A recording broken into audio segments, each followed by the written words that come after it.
puisque nous sommes devant une situation qui est nouvelle. Après une pelouse qui a eu qualité reconnue excellente l'année dernière, avec la présence de 2 clubs utilisateurs, eh bien, on se trouve aujourd'hui dans une situation qui est totalement inattendue, avec un tapis qui n'est pas acceptable à la fois au plan de sa qualité et au plan de la planimétrie.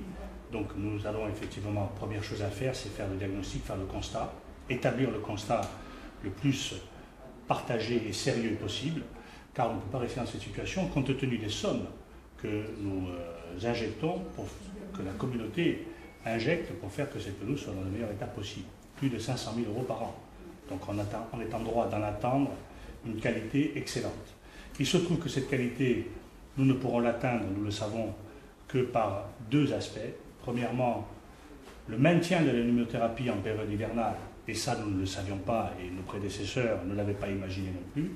Et deuxièmement, par un protocole spécifique et particulier pour préparer ce qui a été pour nous la période la plus difficile, c'est la période de repos végétatif. On a constaté que cet été, cette pelouse était dans un état mauvais, déplorable, et que cela n'a pas été suffisamment anticipé. Donc il y a un diagnostic à faire et une préparation pour la suite qui ne saurait se satisfaire des expertises et des approches de gestion actuelles.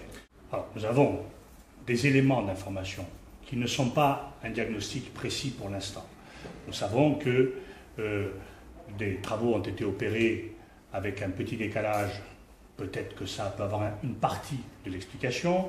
Nous savons qu'il y a une utilisation estivale qui était plus intensive que cela n'aurait pu être, avec des matchs amicaux, des entraînements, que ça a pu jouer également dans cette période de repos végétatif, où il fallait préserver peut-être plus notre outil. Et puis après, il y a la gestion, l'entretien, l'ensemencement, le sablage, les réparations qui sont faites et l'entretien courant, qui méritent aussi qu'il y ait un soin plus précis et une stratégie de gestion qui soit optimisée. Nous savons qu'il y a des efforts à faire dans tous ces domaines-là. Nous allons tirer les enseignements de la situation, tirer aussi les responsabilités s'il y en a, pour que cela ne se reproduise plus dans la période à venir, en espérant que, comme chacun s'y attend désormais, nous vivons les derniers moments de cette mauvaise pelouse, nous l'espérons en tout cas, et que dès que la météo sera plus adaptée, nous allons pouvoir retrouver le tapis que nous avons connu l'année dernière. Alors j'entends beaucoup de choses à propos de cette pelouse. Il existe des techniques toujours nouvelles pour améliorer les choses.